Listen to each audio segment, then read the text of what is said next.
السلام عليكم ورحمة الله وبركاته.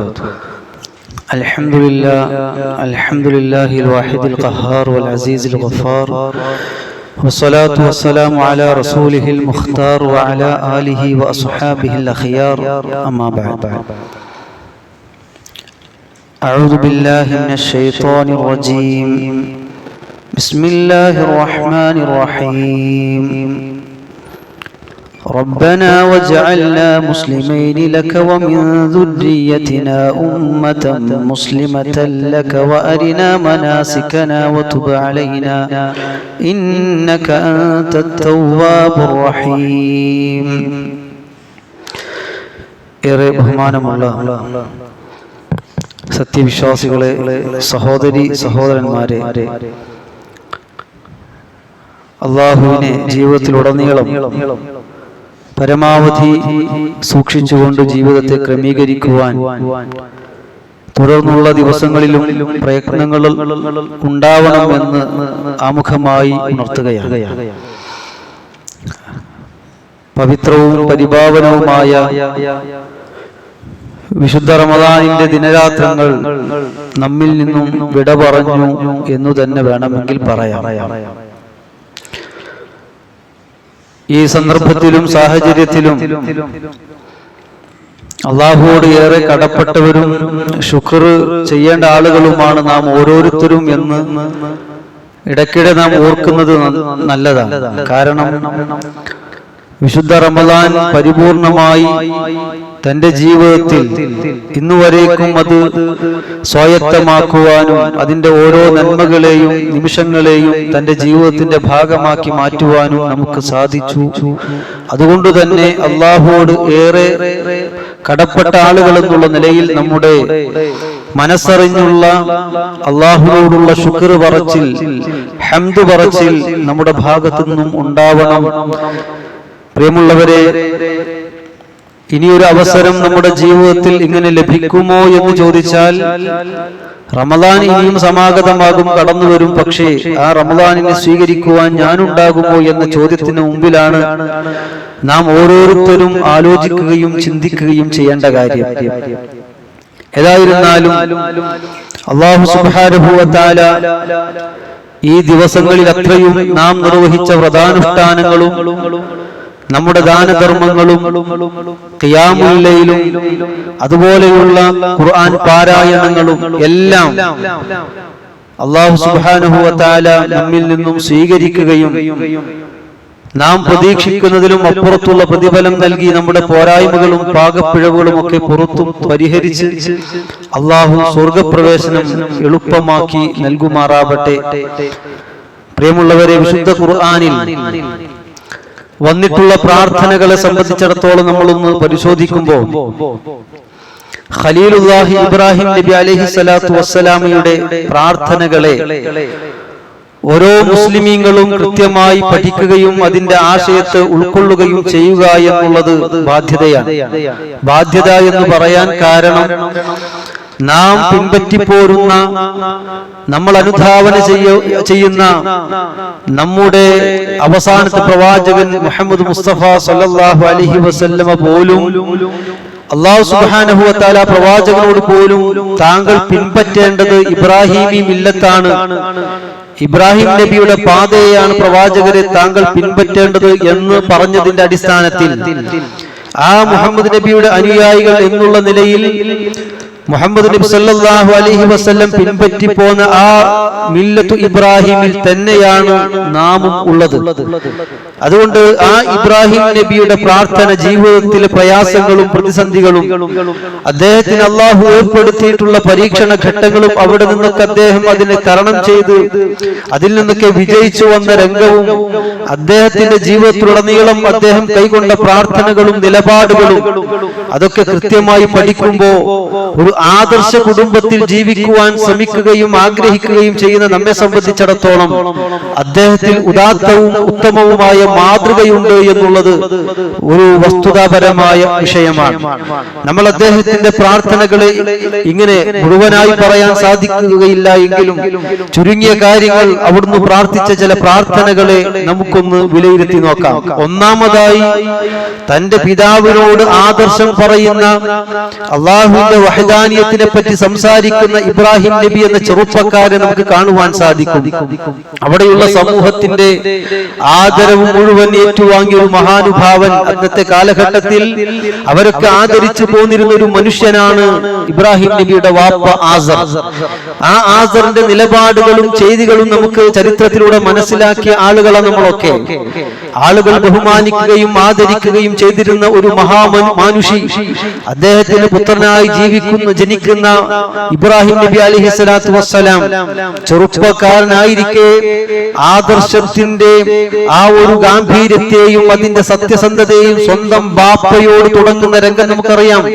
ബാപ്പ, നിങ്ങൾ ഈ ആരാധിച്ചു കൊണ്ടിരിക്കുന്ന സൂര്യനാവട്ടെ നക്ഷത്രങ്ങളാവട്ടെ അതെല്ലാം അസ്തമിക്കുകയും അതെല്ലാം അള്ളാഹുവിന്റെ സൃഷ്ടികളാണ്. അതുകൊണ്ട് ഇവയെല്ലാം സൃഷ്ടിച്ച് പരിപാലിച്ചു കൊണ്ടിരിക്കുന്ന സ്രഷ്ടാവിനെ മാത്രമേ നിങ്ങൾ ആരാധിക്കാവൂ എന്ന് ബാപ്പയോടും തന്റെ സമൂഹത്തിന്റെ ആ ഒരു അപജയം നിറഞ്ഞ അള്ളാഹുവോടുള്ള പ്രാർത്ഥനയ്ക്ക് പകരം അവർ സ്വീകരിച്ചു പോന്നിരുന്ന ഇത്തരത്തിലുള്ള അള്ളാഹുവിന്റെ വിട്ടുകൊണ്ടുള്ള അവർ സ്വീകരിച്ചു പോന്നിരുന്ന ആ ഇലാഹുമാരോടും ആ സമീപനങ്ങളോടൊക്കെ ഇബ്രാഹിം നബി അലൈഹി സ്വലാത്തു വസ്സലാം ബുദ്ധിപരമായി നേരിടുന്നതും നമുക്ക് കാണുവാൻ സാധിക്കും.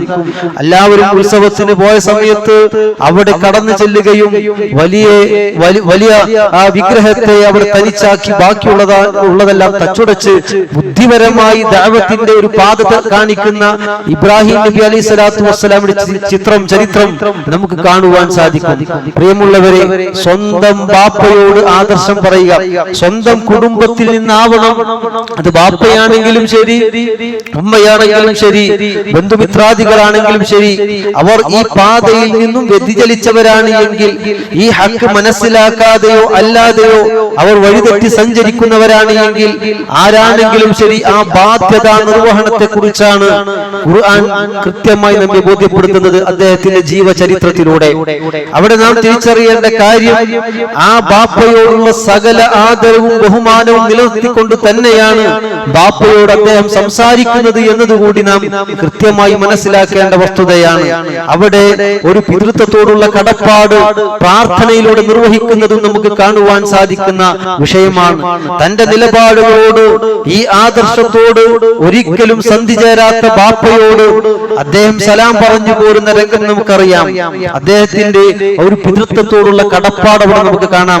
അദ്ദേഹം പറയുന്നു, അല്ലാഹുവേ, എന്റെ ബാപ്പക്ക് നീ പുറത്തു കൊടുക്കണമേ. ഇന്നഹു കാന മിനദ്ദാലീൻ, എന്റെ ബാപ്പ പിഴച്ചവരുടെ കൂട്ടത്തിൽ പെട്ടുപോയല്ലോ റബ്ബേ, എന്റെ ബാപ്പാക്ക് നീ പുറത്തു കൊടുക്കണമേ. അതൊരു മകന്റെ വികാരമാണ്.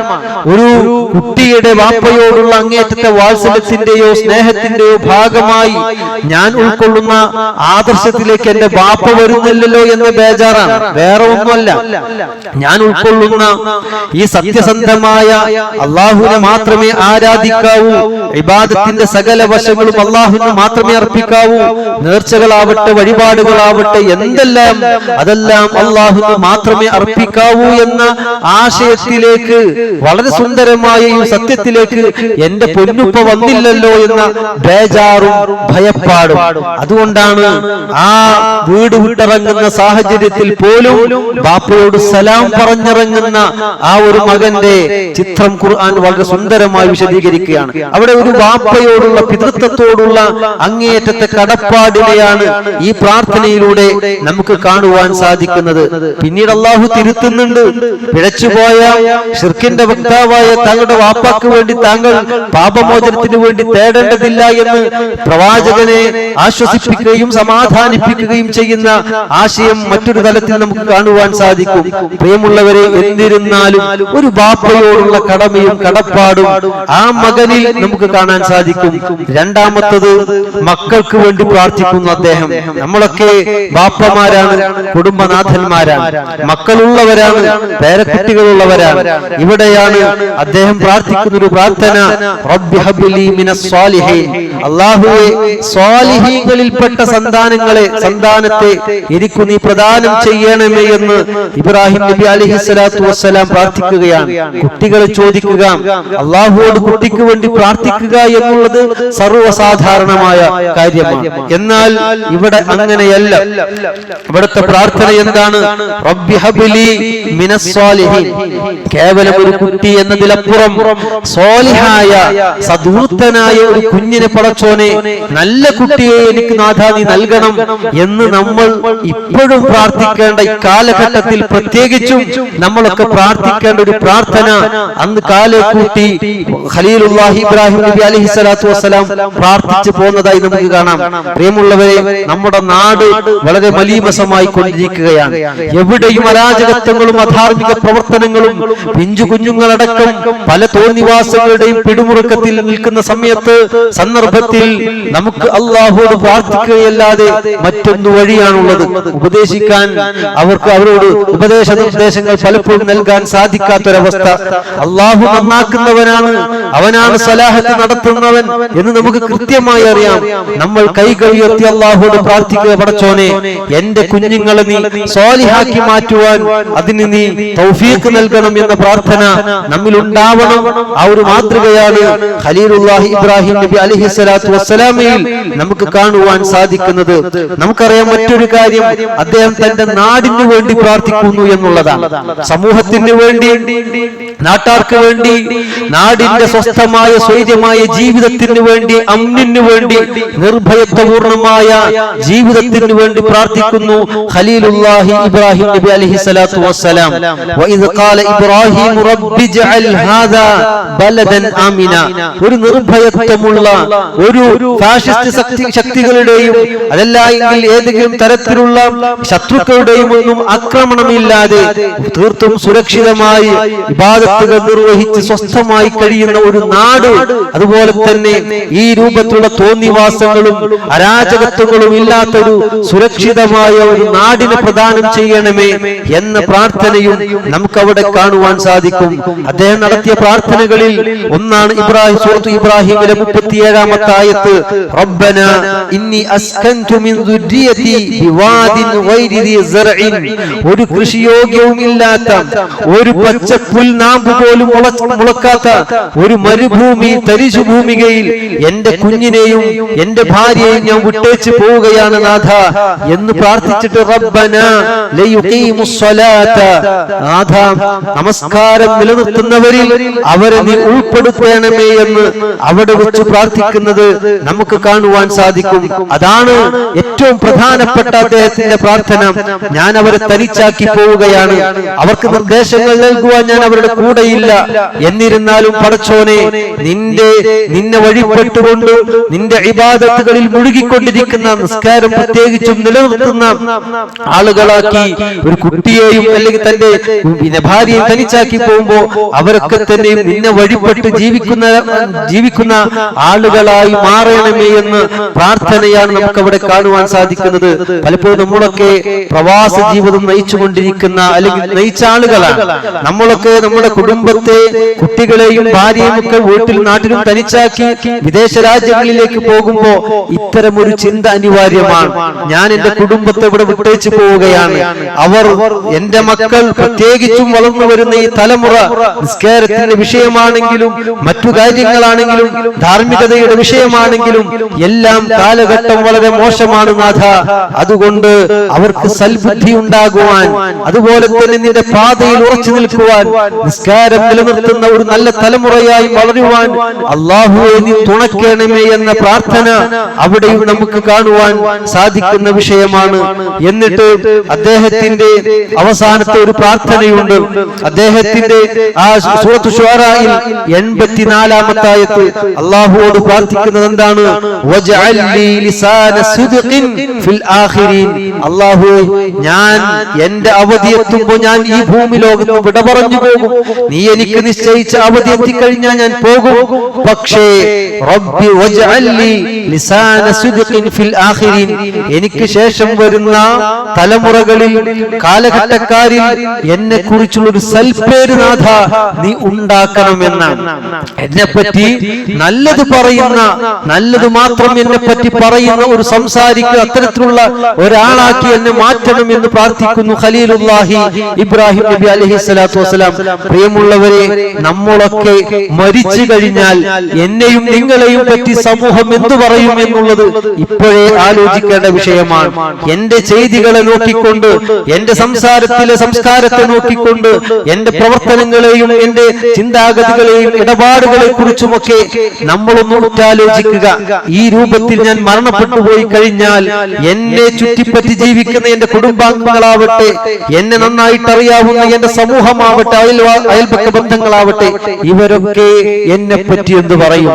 എന്നെ പറ്റി അവർക്ക് എന്താണ് പറയാനുണ്ടാവുക?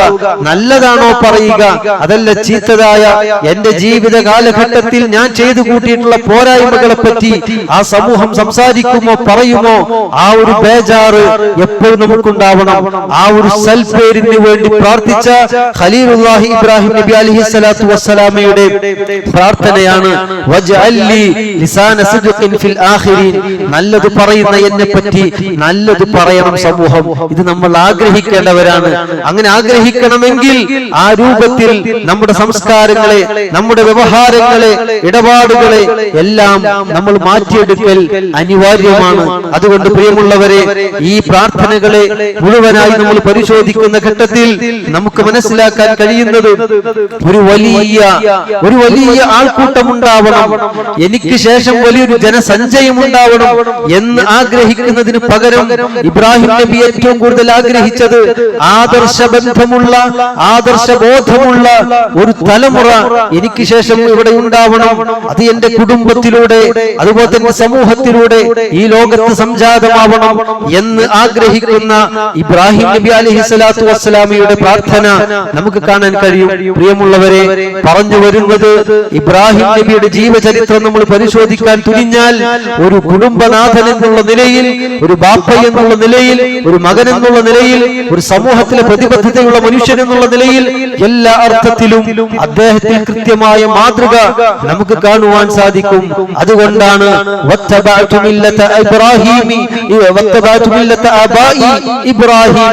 എന്ന് തുടങ്ങുന്ന യൂസുഫ് നബി അലൈഹിസ്സലാത്തു വസ്സലാമയുടെയും പോലും ആ ഒരു മില്ലത്തിനെ പറ്റി ഖുർആൻ പറഞ്ഞത് അങ്ങനെയാണല്ലോ. ഞാൻ എന്റെ പിതാവായ ഇബ്രാഹിം നബിയുടെ മില്ലത്തിനെയാണ് പിൻപറ്റി പോരുന്നത്. മുഹമ്മദ് മുസ്തഫ സല്ലല്ലാഹു അലൈഹി വസല്ലമയുടെയും മില്ലത്ത് അത് തന്നെ, നമ്മുടെയും മില്ലത്ത് അത് തന്നെ. അവിടെ ആദർശ വീതിയിൽ ജ്വലിച്ചു നിൽക്കുവാൻ, മികച്ചു നിൽക്കുവാൻ, ആരോടും വെട്ടി തുറന്ന് ആദർശത്തിന്റെ സത്തയെ നല്ല രൂപത്തിൽ പ്രചരിപ്പിക്കുവാനും ആശയവിനിമയം നടത്തുവാനും അദ്ദേഹത്തിന് നമുക്ക് മാതൃകയുണ്ട്. ആ മഹാനുഭാവനെ കുറിച്ച് പഠിക്കാൻ ശ്രമിക്കുക. അല്ലാഹു സുബ്ഹാനഹു വ തആല ആദർശബോധമുള്ള, പ്രതിബദ്ധതയുള്ള ഒരു കുടുംബാന്തരീക്ഷത്തിലൂടെ മുന്നോട്ട് പോകുവാനും വരും കാലങ്ങളിൽ നമ്മുടെ കാലശേഷവും നമ്മെ പറ്റി സൽപേര് മാത്രം, സൽകീർത്തി മാത്രം ആളുകളിൽ നിന്നും ഉണ്ടാകുന്ന ഒരു രൂപത്തിൽ, ആ രൂപത്തിൽ അല്ലാഹു സുബ്ഹാനഹു വ തആല നമ്മെ ഏവരെയും പരിവർത്തിപ്പിക്കുമാറാവട്ടെ. അല്ലാഹുവേ, ഞങ്ങളിൽ വന്നു പോയിട്ടുള്ള എല്ലാ ചെറുതും വലുതുമായ പാപങ്ങൾ എല്ലാം പൊറുക്കുന്ന ഗഫാറും തവ്വാബുമായ അല്ലാഹുവേ, ഞങ്ങൾക്ക് വിട്ടുപുറത്തു മാപ്പ് നൽകി അനുഗ്രഹിക്കണം റഹ്മാനെ. അല്ലാഹുവേ, നിന്റെ പവിത്രവും പരിപാവനവുമായ പരിശുദ്ധ റമദാൻ ഞങ്ങൾക്ക് അനുകൂലമായി മാറുന്ന നാളെ, അത് ഞങ്ങൾക്ക് അനുകൂലമായി സാക്ഷി പറയുന്ന ഒന്നായി ഞങ്ങൾക്ക് നീ മാറ്റിത്തരണമേ റഹ്മാനെ. അല്ലാഹുവേ, ഒരു ഭാഗത്ത് സ്വർഗത്തിലേക്കും മറുഭാഗത്ത് നരകത്തിലേക്കും നയിക്കുമ്പോ സ്വർഗത്തിലേക്ക് നയിക്കപ്പെടുന്ന യഥാർത്ഥ മുത്തഖീങ്ങളിൽ ഞങ്ങളെ ഏവരെയും നീ ഉൾപ്പെടുത്തി അനുഗ്രഹിക്കണം റഹ്മാനെ. ഒരുപാട് പാകപ്പിഴവുകളും പോരായ്മകളും തെറ്റുകുറ്റങ്ങളും ഞങ്ങളുടെ ജീവിതത്തിൽ വന്നു പോയിട്ടുണ്ട്. എല്ലാം പൊറുക്കുന്ന തവ്വാബും ഗഫാറും റഹ്മാനും റഹീമുമായ അല്ലാഹുവേ, ഞങ്ങൾക്ക് എല്ലാം വിട്ടുപുറത്തു മാപ്പ് നൽകി നിന്റെ സ്വർഗത്തിൽ പ്രവേശനം ലഭ്യമാകുന്ന മുത്തഖീങ്ങളിൽ ഞങ്ങളെ ഏവരെയും നീ ഉൾപ്പെടുത്തി അനുഗ്രഹിക്കണം റഹ്മാനെ. ഒരുപാട് രോഗികൾ ഞങ്ങളുടെ വീടുകളിലുണ്ട്, ഞങ്ങളുടെ സമൂഹത്തിലുണ്ട്, കുടുംബങ്ങളിലുണ്ട്. അല്ലാഹുവേ, രോഗികൾക്കെല്ലാം പരിപൂർണമായ ശിഫയും സമാധാനവും നൽകി അനുഗ്രഹിക്കണം റഹ്മാനെ. ഞങ്ങളുടെ കച്ചവടങ്ങളിൽ, ഞങ്ങളുടെ മക്കളിൽ, കുടുംബങ്ങളിലെല്ലാം ഞങ്ങൾക്ക് ബറക്കത്തും റഹ്മത്തും പ്രദാനം ചെയ്ത അനുഗ്രഹിക്കണമേ റഹ്മാനെ. റബ്ബന ആതിനാ ഫിദ് ദുനിയ ഹസന വഫിൽ ആഖിറതി ഹസനതൻ വഖിനാ അദാബൻ നാർ. റബ്ബന തഖബ്ബൽ മിന്നാ സിയാമനാ വഖിയാമനാ വദുആഅനാ ഇന്നക അൻതസ് സമീഉൽ അലീം വതുബ് അലൈനാ ഇന്നക അൻതത് തവ്വാബുർ റഹീം. ആമീൻ ബിറഹ്മതിക യാ അർഹമർ റഹീമീൻ. അസ്സലാമു അലൈക്കും വറഹ്മത്തുള്ളാഹി വബറകാതുഹു.